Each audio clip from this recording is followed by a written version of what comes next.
Hello my dear students, once again I am back here with a new video for class 9 history chapter 1, the French Revolution. Today also we will continue with the same topic, that will be the outbreak of the revolution.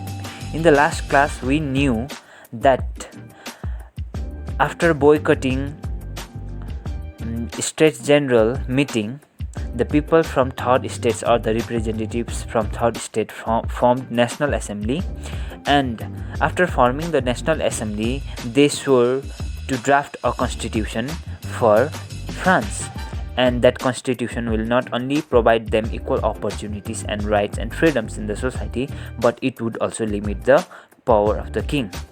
So as we all know, people in the National Assembly was busy drafting the constitution at Versailles, but today we will be knowing what about the rest of the France.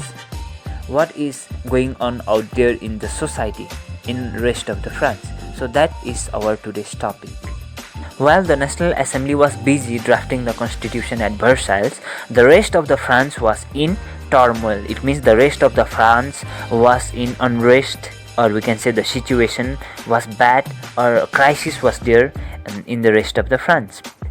As you can see on the chart also, I have made it so simple for you all to understand. You can see point wise. There was harsh winter, okay, or we can say the weather condition was bad. Because of bad weather condition, there was bad harvest. It means the production of food was less. As there was bad harvest or less production of food, as we already discussed in the class also, that the subsistence crisis occurred, isn't it? Subsistence crisis occurred, where we learned that because of high population, the food production was less. So now we are going to understand why the food production was less. It's because of harsh winter. It's because of bad weather condition. The production was less. As we can see, bad harvest was there. As there was less production or there was a bad harvest, price of bread rose. Okay, so the price of food products or price of bread rose up. Are you getting me? And if you see just down, bakers hoarded supply.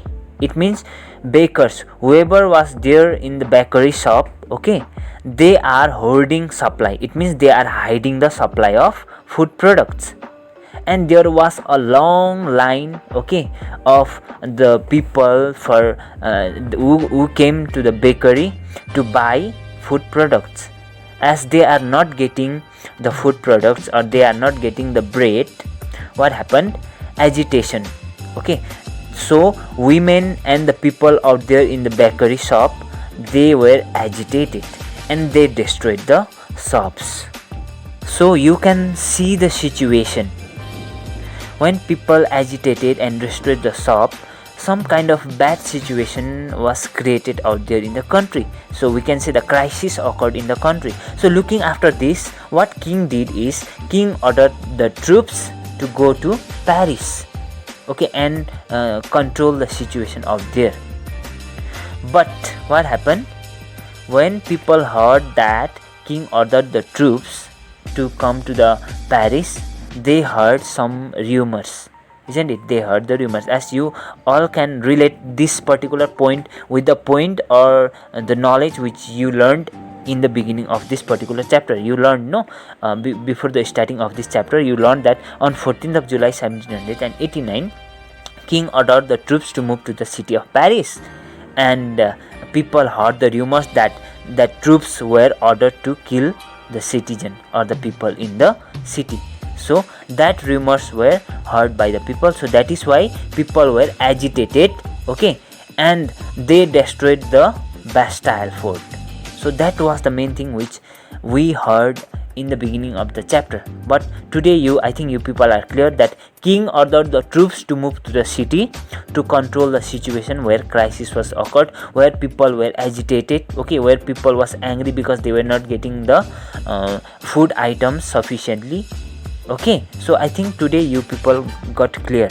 The main reason the king ordered the troops was to control the situation in the city. Okay, but when people heard some rumors, they agitated, okay, crowd was agitated and they stormed and destroyed the Bastille. So my dear students, as you can relate this particular thing, I already told you in the class also, we are going to the flashback. So now we reached the particular date, that is on 14th of July 1789. From this day onwards, the French Revolution has started, as I already told you in the beginning of this chapter also. So on that day, people destroyed the Bastille fort. Not only that, they attacked Chateaux. So this Chateaux is the French word, okay, which means castle, or we can say the residence that belong to the king or that belong to the landlords. They attacked those Chateaux and they looted hoarded grains. Hoarded means hidden grains. Okay, so at that time there was no food grains. So what happened? The people who have a lot of wealth or a lot of money, they purchased lot of grains and they stored it somewhere else. So Chateaux was the place where they stored those grains. So after attacking Chateaux, they looted grains and burned the documents. There were a lot of documents also kept out there in Chateaux, so those were also burned by the people, by the agitated people. So looking after all the situation, now king realized to accept the National Assembly. So what happened? Now King Louis XVI accepted National Assembly. Before, what happened? King did not accept anything for third states people. Okay, when they put forward their demands in States General, king did not accept it. But now king is bound to accept National Assembly. Okay, so after accepting this particular National Assembly, king would be limited by National Assembly. Now king do not have that sufficient power. Now king accepted National Assembly, it means king's power will be limited by this body called National Assembly. So on 4th of August 1789, Assembly passed a decree. National Assembly passed a decree, or we can say National Assembly framed one order, okay, in which what can be seen there? You can see in the bullet points. Number 1 is abolishment of feudal system and taxes. As you people know that only third category people had to pay taxes, only they had to suffer. So those kind of system had been now abolished. Every time landlord workers had to work under landlord, so those kind of landlordism were abolished from that day onwards.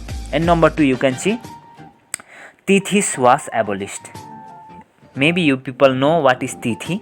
Okay, that is the tax levied by church. So those kind of taxes were also abolished. Are you getting me? So this kind of changes has been occurred from that day onwards. So as a result, so not only that, the privileges, first category people, or we can say first state and second state people, enjoyed privilege in that particular society. So from that day onwards, those privileges were also abolished. Not only that, whatever large amount of land was there, okay, which belongs to first state people and second state people, but from that day onwards, those lands were taken away and those lands were divided or distributed among the laborers or workers out there in the society. So these things happened. So as a result, lots of wealth was accumulated, and as a result, government acquired 2 billion livres. Okay, so you can see this kind of situation out there happened. Lot of changes occurred in the society. So my dear students, with this I am ending today's lesson video. So we will meet again in the next class with new topic, that will be France becomes a constitutional monarchy, in which we are going to learn what actually monarchy means and constitutional monarchy means. So my dear students, we will meet again in the next video lesson. Till then, stay safe, take care, bye bye.